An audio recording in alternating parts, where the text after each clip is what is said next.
whatever you think of that intro music, I really wish that intro was a lot longer than 20 seconds because the longer we have to postpone talking about that game, the better. I'm your host, Dan Rolinson, for this one, joined by Mat Kendrick. This podcast is also sponsored by NordVPN. If you want to get the best discount code available, there's a link in the top line of the description. Just call it there. Is that enough? Do we have to do much more than that? Aston Villa 1, Ipswich 1. Oh, God, it's one of those, isn't it? It's probably about 10 people who will go on to watch this episode or listen to it. So thank you for joining us. But, oh, God, we don't want to be here for too long, do we, Matt? 28 people now, mate. See, it's creeping up. It's creeping up.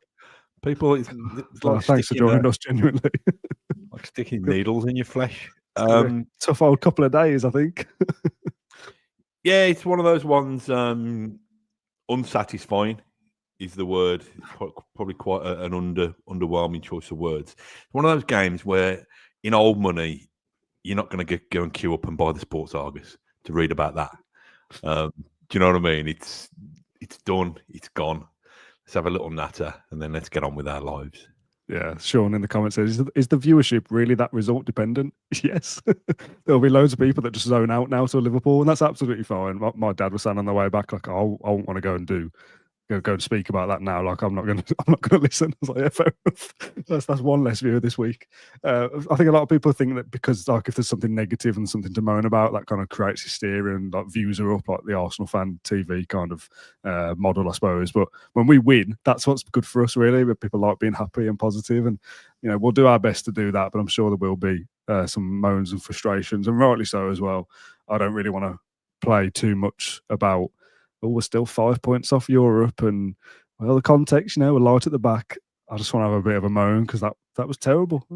The performance, some of it fine. Okay, we created chances and should have scored more goals, if not for probably one of the best performances Alex Palmer will have in his entire career, which always seems to happen against us, doesn't it?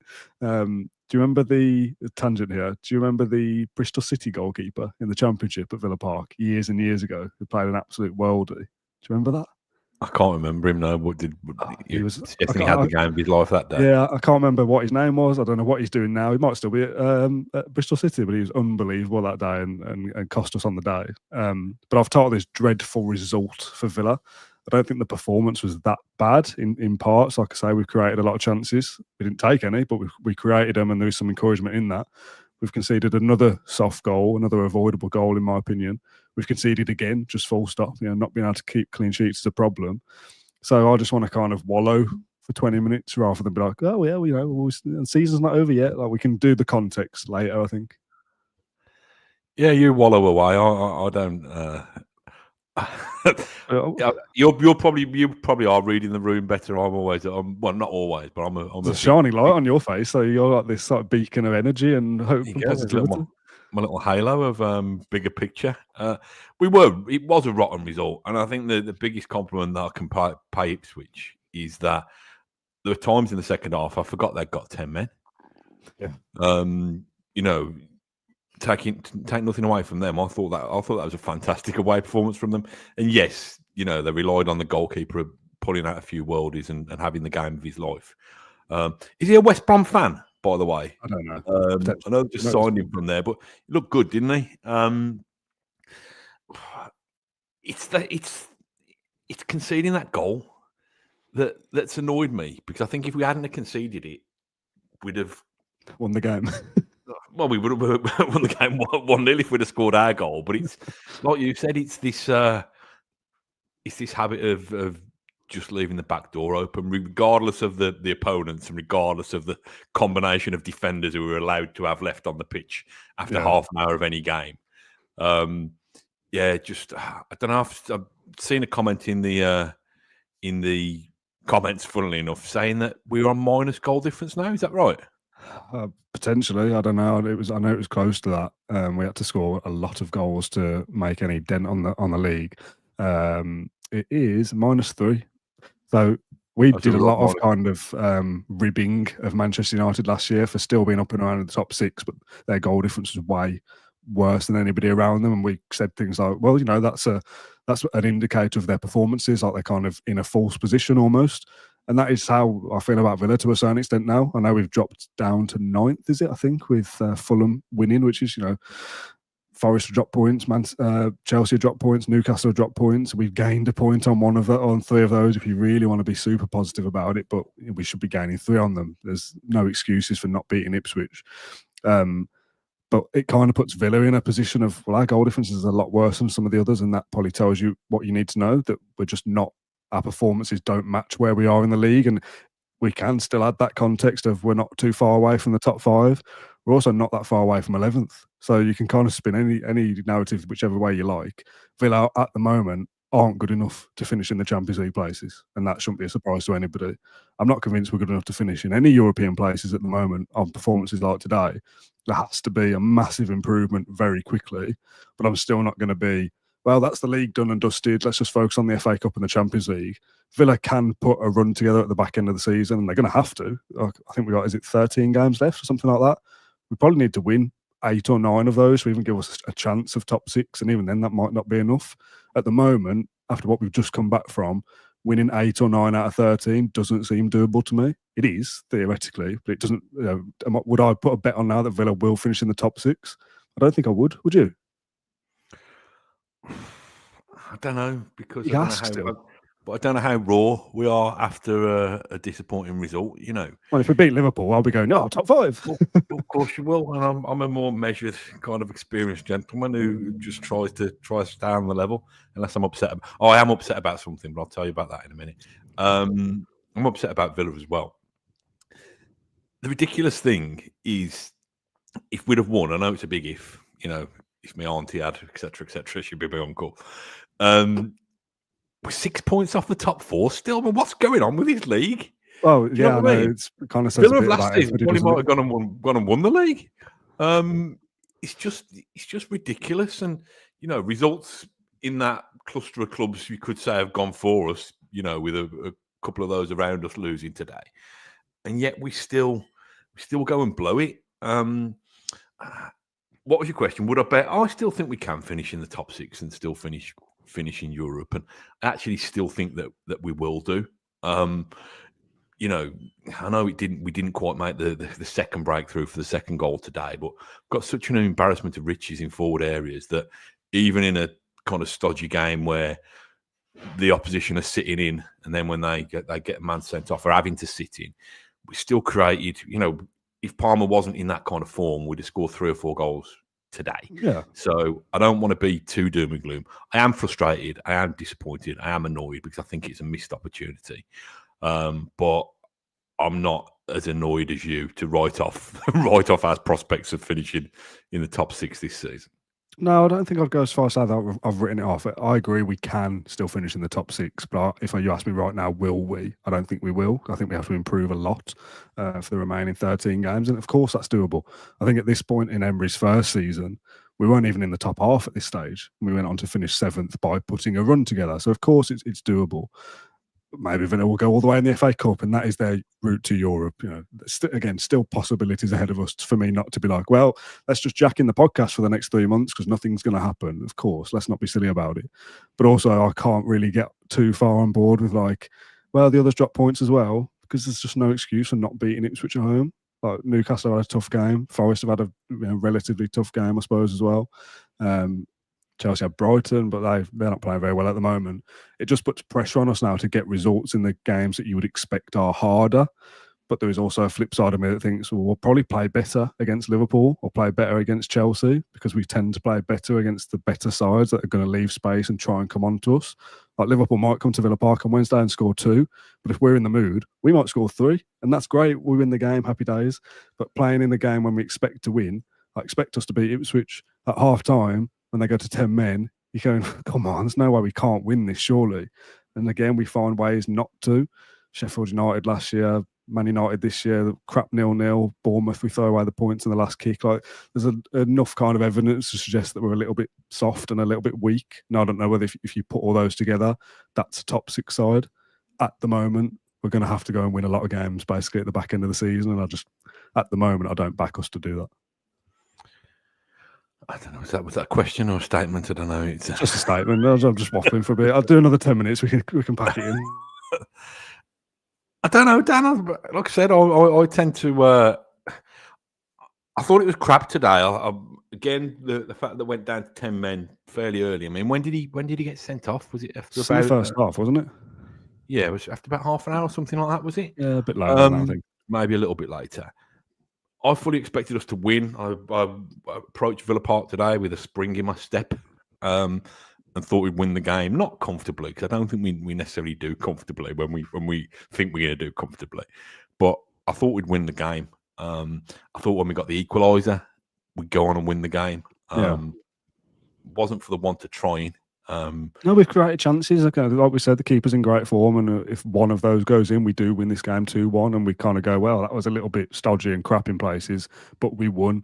And pre-game, that's all I was bothered about. We just had to win today, in my opinion. I felt like we had to kind of just keep pace a little bit. Not to be like, oh, the season's over if we don't, but it just kind of keeps you ticking along. So, yeah, on another day we could have, but it wasn't another day, was it? It was this day. It weren't another day. Those goals didn't go in. What do you want? It sounds like a really crap James Bond film, that didn't. Not another day. It wasn't today. This day. Yeah, we were crap. Do you want to go back to the beginning and kind of go through a little? We don't need to go through it in as much detail. Yeah, the injury, I suppose, is the thing, isn't it? Like, how many times has this happened over the last few weeks? It feels like somebody has gone off in the first half. I don't know, in the last 3 or 4 games or something. It just seems to keep happening in the first half. Substitution due to injury. Me and John actually spoke in the preview about the fixture congestion and is it a good or a bad thing if you're just playing a lot, if you kind of nick a few results? Or it's a good thing because you can get a bit of momentum. If you get some injuries and you get poor results, it's a bad thing because of obvious reasons. And we said, oh, well, let's judge after these 4 or 5 games to see whether that period was a good or a bad thing. We only had to wait 15 minutes for Boubacar Kamara to get injured and for us to, what would it be, 75 minutes later to not win the game against 10-man Ipswich, to say playing a lot of games is a bad thing. Who'd have thought it? It's just another one, isn't it? And Tyrone Mings not playing, to me, that was, well, he's not ready then. Because if he's ready, he starts the game because he's better at centre-back than Kamara is and he can go into midfield. So I was worried for him of like, can he even see out the game from this point? He's got to play 75 minutes plus in a physical game. I actually think Mings did do well and probably dealt with things better than Kamara would have potentially with the way Ipswich plays. I don't think that was a bad thing, but it just sets us up for the next, I don't know how long. If Boubacar Kamara misses 10 days, oh, that's not that bad. But that's 3 games. Oh, that's quite bad then. So, damn fixture schedules and pesky injuries. Yeah, I've just seen a notification on my phone with a couple of quotes from Emery about the injuries, and I've not seen it in any context, but I've seen the phrase "not a lot" when he was asked about Kamara. He sounds a bit like something Paul Daniels would have said, like "not a lot," rather than Unai Emery. And he's a dated reference, isn't it? It is, yeah, just bang on demographic that is. Hands up if you know who Paul Daniels is in the comments. John Townley won't. No, he wouldn't. You need a television to realise that. And I think he said about Bailey, he's described Bailey, it's not a very important one. So I presume that means it's not a serious injury rather than, it's only Leon Bailey. But yeah, I mean, it was... I think you're right in a way. And I know Delap's gone and scored the goal. And that was frustrating as well, I think I've not watched it back, but my mind's eye, I think there's about 7 Aston Villa defenders. Yeah, there was enough people there to deal with it. Down the right for them and Delap in the box, and he still got between a couple of defenders. It's a good finish from their point of view. But I think you're right that having Mings' physicality probably helped for a lot of the game. A lot of the game that he was on stand up against Delap. Although we've also got Disasi now who can bring that physical element as well. But it just seems to be like the fella sitting in the end of our row. Ben, I think it's Ben. Is it Ben? You are Ben, aren't you? I've called him the wrong name. So I think you've called him Ben before. Yeah, I think I've correctly called him Ben before. He was saying, not even our former defenders can see out the half now. With Twanzebe being sent off, just must be a curse that if you're Aston Villa defender, past or present, that you're not allowed to stay on the pitch for the whole game.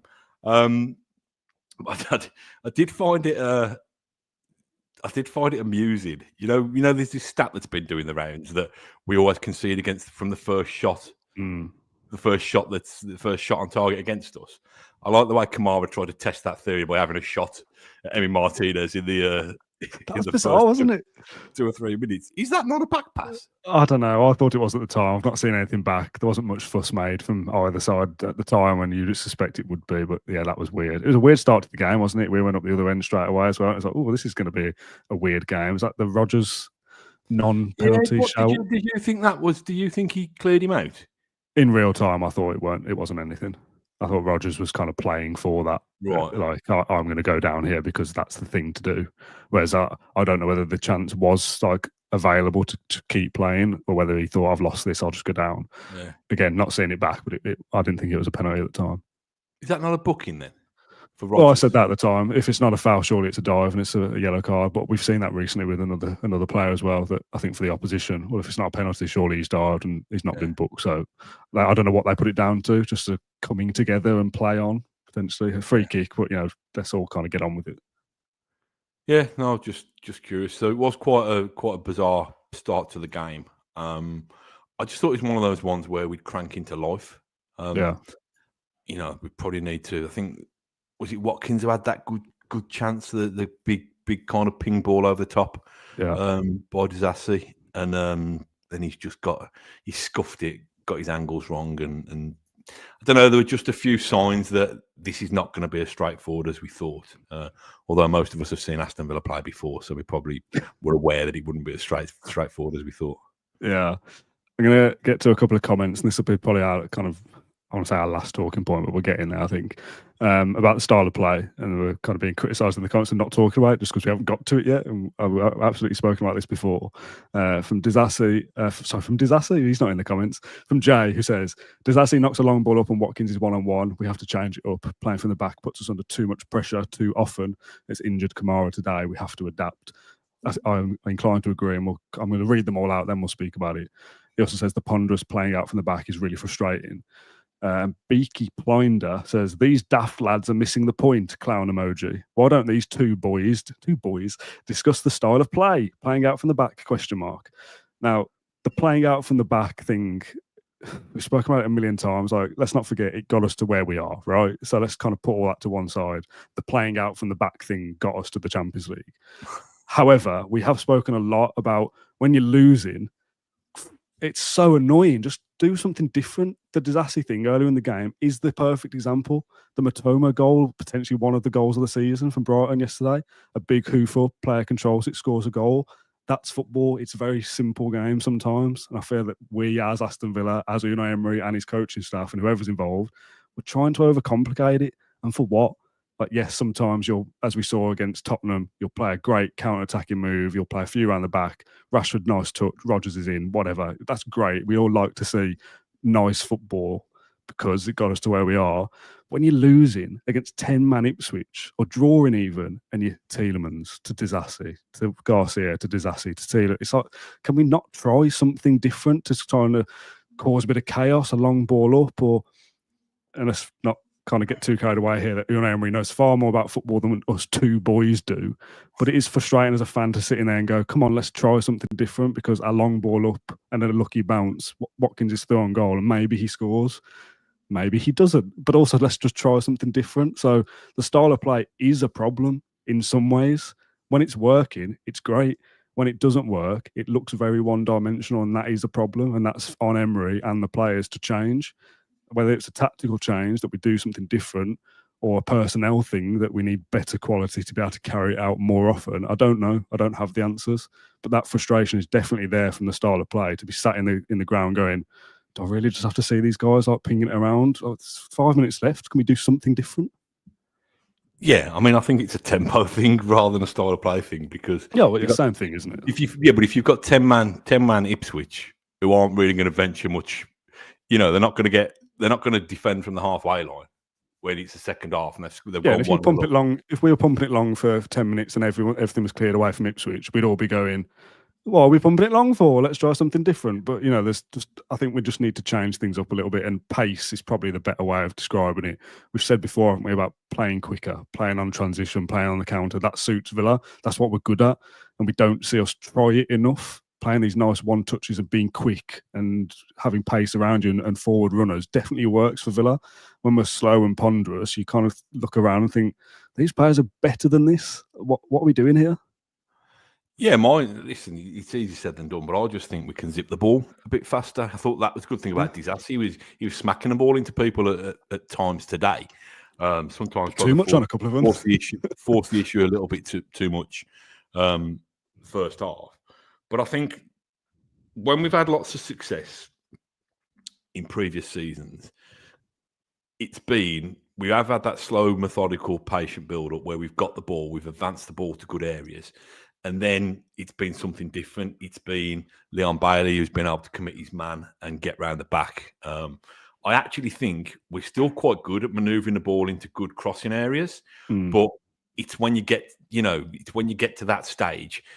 Luca Dean first half, was played into that position quite a few times down the left, but his delivery wasn't good enough. It's a really difficult one when you're trying to break down a team.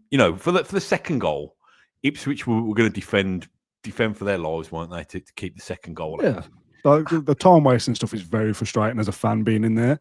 But I'm not that bothered about. I've gone off Sean Dyche for a minute. I'm not that bothered about if that's what Ipswich want to do. If they want to come to Villa Park and try and settle for a point as a good result for them at Villa Park, where not many teams win, if they need to time waste for 10 seconds or 12 seconds on every goal kick, it's very, very irritating. But they're entitled to do whatever they want, and it's on the referee to control that. Who, by the way, let them get away with far more than they should have. I was expecting the keeper to get booked in like the 85th minute or something, but you could have done that on the 55th.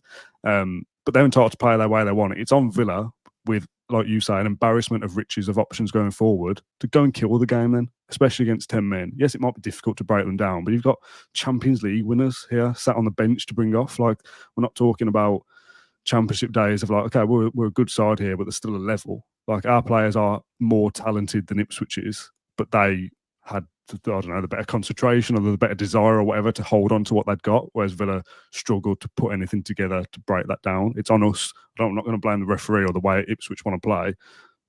They're out of our hands, really. It's on us to go and do something, and we didn't.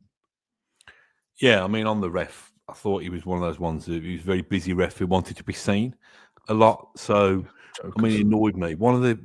I think it was in the very last stages, wasn't it? They made a sub in injury time, didn't they? Yeah. And he got the hump because their player didn't leave the pitch on the Doug Ellis side. But the time that it took him to have the argument with him, it'd have been off and gone. Yeah. So it was little things like that. I think the thing with me is I think sometimes isn't the coach and they're trained to keep the ball and to move it around and to try and draw players out of position and to try and get down the sides or through the middle that way. I think sometimes, and this is probably me being hypercritical, like I said, the crispness of the passing. Sometimes we're playing little passes and you're playing it. It might only be a yard, but rather than playing it into that little bit of space, you're playing it behind. So somebody's going to have to check and turn, and it's things like that. And like I said, that has been super critical because they've still got to keep the ball, but it's things like that, and then it slows down momentum, and it means that you can't. Football is about trying to catch your opponents unawares, but when things have been slowing down because it's not precise enough or the ball's not being zipped fast enough, they're set. There's nothing to surprise them, basically. I thought Rashford looked good again when he came on. I thought some of the deliveries from corners wasn't particularly great. And that free kick, God, whether Austin McPhee's already distracted by his new Portugal gig, I don't know. But that one free kick where it looks like, I think, was it Rashford or McGinn was standing over it, and Tielemans has gone and chipped it to the back post, and it's easily cleared away. And you're thinking, and that was a good position. Yeah. Sometimes as fans, we can be excited if there's a free kick 50 yards out, and we want to see somebody thunderbolt one into the top corner. But that was a good shooting position. Yeah, maybe there's a little no bit point crossing out there. And it's things like that, and you're thinking, well, I don't know. I think sometimes because we have I don't think we consistently had them under the cosh. I think for the last half an hour of that game, we should have been, there were 10 of them. We should have made them absolutely knackered, shouldn't we? We should have pulled them all over the pitch. But I think because we were that slow and methodical, I think that gave them the chance to stay set all the time. But that's football, isn't it? There's a couple of comments here from Zach and King81. First of all, says we've struggled all season to create clear attacking chances playing this way. And Zach said, if we'd have won, would we be having the too slow debate? No. Game plan wise, the way we've set up, we are creating chances. I disagree with the first comment. We've created 5 or 6 today that a lesser keeper on another day, we score a couple more goals. So we do create chances playing this style of football. So I don't have problems with it. It's not about throwing the baby out with the bathwater. It's trying to just refine it and be more clinical. And that is criticism of Jacob Ramsey in previous games, Ollie Watkins in previous games, and today. To have those chances, Ipswich have had one good chance that Delap has scored, and that's got them a point at Villa Park. We've had 5 or 6 chances from Asensio and Rashford and all these great players on paper, and we've got to come away with the same, still a point at home against Ipswich. We have to do better with what we've got. We create lots of chances. We've actually spoke a long way, a few weeks ago, of whether the problem this season compared to last was goal scoring or not being able to keep clean sheets. And the perfect answer is it's a little bit of the both. But based on, I saw this on a post earlier, which I don't have in front of me now, it was the goals scored and goals against at this point of the season last year and this season. And the goals conceded is actually very close. I don't want to guess, but there's only like 4 or 5 goals in it that we've conceded more this year compared to last. But the goals scored was like 15 or 16 less. So it is goal scoring that is a problem. As much as we can kind of talk about clean sheets and conceding sloppy goals, all right, we probably will concede a goal every game. But we're having chances to score 3 or 4, and more often than not, we're not. We're scoring 2 or maybe 1. So goal scoring is the problem. And part of that is an Ollie Watkins thing, who gets good chances and doesn't take enough of them, which is a criticism he's had pretty much the whole time he's been with us. Where are the goals coming from the rest of the people that aren't Ollie Watkins? I know Rashford and Asensio and Marlon have only just joined, but who's our top goal scorers behind Watkins? Duran, who's no longer here. And Nana's on about 3 from the first couple of games of the season, who's barely played since. And Ross Barkley, who's also been injured for however long.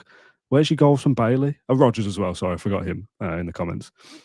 Where's your goals from Bailey and Ramsey and McGinn and Tielemans and other players that are also getting chances? Have our defenders scored many goals? I don't think any of the defenders have scored. Possibly one has that we're forgetting about. But again, set pieces.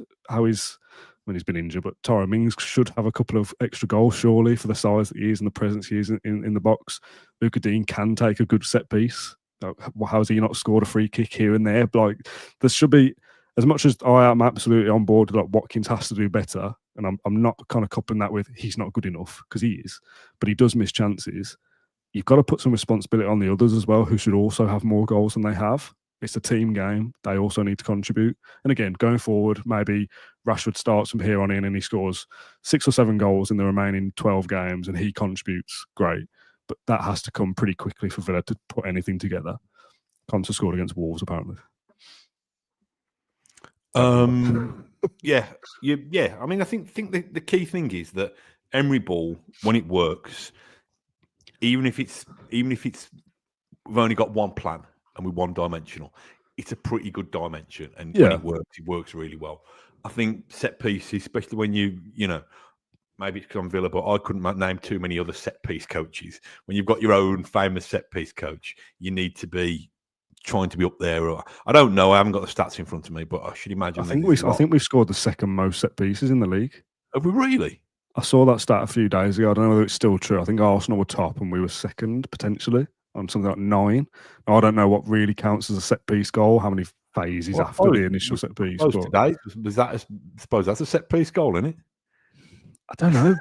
Technically, potentially, yeah. I don't know, actually. That's what I mean. What are the blurred lines for what is a set-piece goal or not? If today, I wouldn't call today as a set-piece goal because we scored the rebound. So is that open play at that point? I don't know, but it could be counted as an open play goal to kind of boost the numbers. So yeah, we don't. But if you had an in-swinging corner and it bounced off the far post, and then somebody gobbled it up from a yard, you'd class that as a set piece goal, wouldn't you? Yeah, because I don't know. Surely it goes into open play as soon as it's kicked. ABS Stato's in the comments. What's a set piece goal? What's the definition? Otherwise, a set piece goal could only be anything that's scored directly from a set piece. Like a penalty Or a direct corner free that kick. goes in. Yeah. So Maybe it's the maybe it's some element of it going into open play.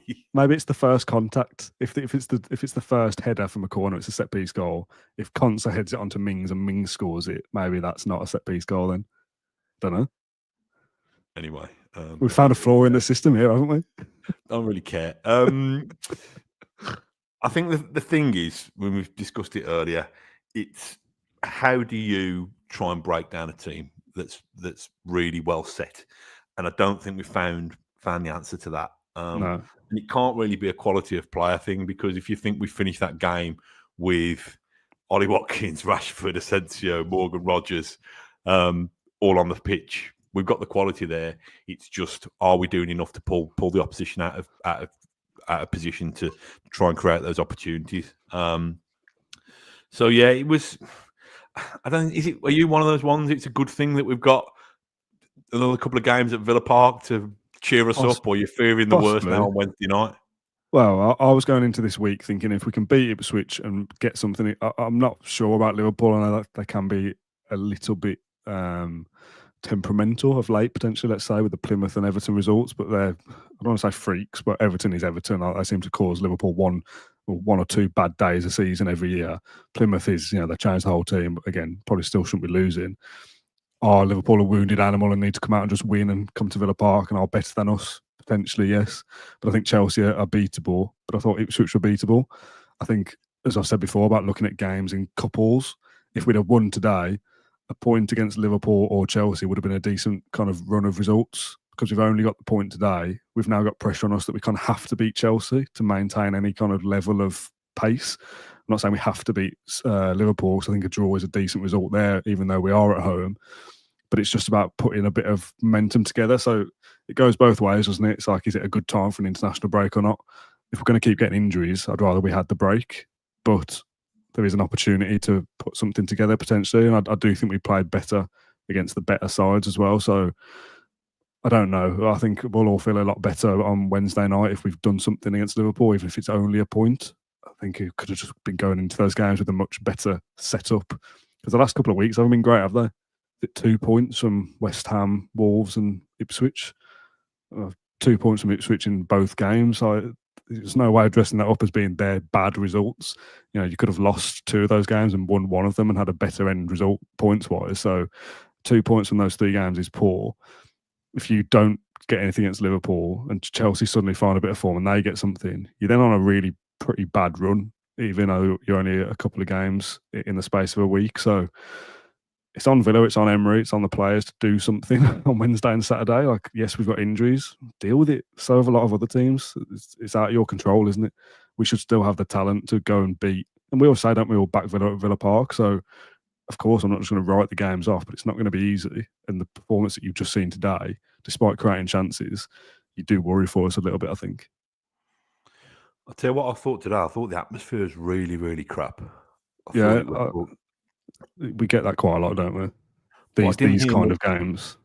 I didn't hear much at all, though. I thought their fans were decent. They all stayed and had a little bit of a party at the end. But I didn't, I'm not really much of a chant starter high up in the Trinity, in case it disturbs anybody who's having a little nap. But I just thought it was, it just felt really flat. And I know it's one of those, you feed off the fans, off the players and vice versa. But I just thought it was, it was one of those where nobody really got, well, from a fan point of view, didn't really get going. What do you think about when the announcer does the old or when he's a great bloke, Dave Poulton, so I don't want to dig him out. I was going to say, should at one stage we try and get him on the podcast. He's probably got some good stories, but I'm not even going to attempt to do it like you just have. I don't like it, as I'm sure will be as a surprise to absolutely nobody. It's that kind of, it's essentially, to me, that's like goal music. Come on, guys, let's all chant Ollie Watkins chant now. Here you go. I'll set you up for it. Just if there's an atmosphere to be had, we'll make it. We don't need nudging along. Oh, he scored. Just go away. Let me celebrate in peace. I don't like it. Do you? I don't like it, but I don't want to hurt his feelings. So I think he would be a great podcast guest. So maybe he can explain it. I wonder whether it's his idea or whether the club have said try this. Because I get it to try and, but I don't like it. Oh, I think it was either my son or my nephew. I was saying, because he did the duh, duh, duh, duh, and the fans sing Ollie Watkins, and I said, why is he doing that? And somebody said, well, maybe it's Chris X. I tell him he's got to do it. I said, well, that's fine, but he's done it again. Just do it once. Chris X, if you're listening. Yeah, blame Chris Egg. The fella next to me reckons the yippee. He reckons that's recorded. I was going to say that, yeah, because it's is it Russ Morris, isn't it? Reads out the teams, but then Dave comes in with the yippee. So I was going to say if they got like on a little button that someone presses, and maybe he's recorded all of them, and maybe he wasn't even there for the goal either. They just pressed the Ollie Watkins button. I don't know. I don't like it. I know it's such a minor thing, and some people are like, no, I love it. It kind of gets us going. But I was just like, the UPIA as well is really like, kind of like shriveling to myself. I think the way I see it is, if that was Arsenal away a few weeks ago was a bit like that. The announcer was trying a bit too hard and all that kind of stuff. If I call it out for an opposition team, I can't suddenly fall in love with it. But the other thing I was going to say. And I think it's been the last thing. Yeah, it can be, yeah. Because of the probably I was in a bit of a bad mood because of the performance and the result anyway, or certainly the result.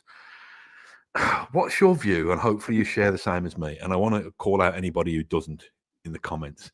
You know when you give way to somebody and they don't acknowledge you? Oh, yeah. Scum of the earth. Because because my acknowledgement is, if it's dark, I'll put the hazards on just to say thank you. Yeah, not. I won't block the road for the next 3 hours. I'll just do a little one of the hazards so me back indicators both flash. Oh wait, hang on a minute. So someone's like let you out and you're ahead of them. You put the hazards on for behind. Oh yeah, so that's what I would do. Yeah. So, but if it's daylight, I'll give them a little thumb and that. So thumb and that. For behind you're on about. So if somebody whichever direction in the daylight, somebody's given way to me or let me out of a junction or whatever, I'll go like that and that. If they're behind me, I'll do it so they can see it through the window. My rear view mirror. Yeah. But honestly, I'm quite my wife and kids might say different, but I'm quite try and be a relaxed and calm person. When I give way to somebody and they don't thank me, it's like they've kind of stepped on my kind of pet chinchilla's head. And I haven't even got a pet chinchilla. If I am coming out of a junction, someone's let me go, I'll kind of thank them as I'm going, kind of thing, or I'll put my hand up and then pull out. I'll also, if they've been really like nice to me, fair play, they'll let me go there. I'll do hazards as well. Yeah. During the daytime, even I've never done the hand behind the window thing. I've never done that.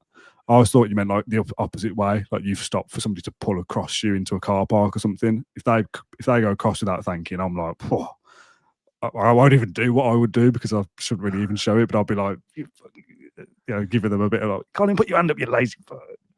But is there anybody who doesn't do that? Why wouldn't you do it though? How hard is it when you're holding the wheel? 2 hands, 10 and 9. How hard is it to do that? Just put a couple of fingers up. Are we too lazy to even do that? You don't need to take both hands off. Oh, thanks, mate. Like, I'm going to thank you for that. Just a little finger. Off you go. Little finger don't hurt, does it? Depends where you put it. I mean, that's a bit much. Just a wave or a thumb's all right for me. I don't think I'm not so fussed about the little finger. Why wouldn't people do it? What a sense of entitlement that is. Oh well, it's my road anyway. Of course, you're going to let me through. I know. It's so rude. It really is. I think it's so lazy not to do it. I really love it if I let someone go and they're ahead of me and I flash them. Well, I think I'm not really supposed to, but we all do it.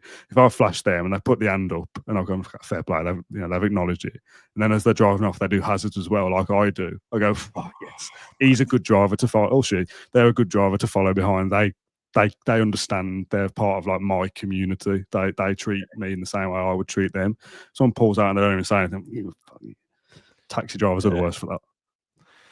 Yeah, I think if somebody does wave and acknowledge you, it's just restores your faith in humanity. And you have the highway code. It should be like the the moral high ground code. I think. Yeah. If you don't follow it, He's just not a very nice person. So.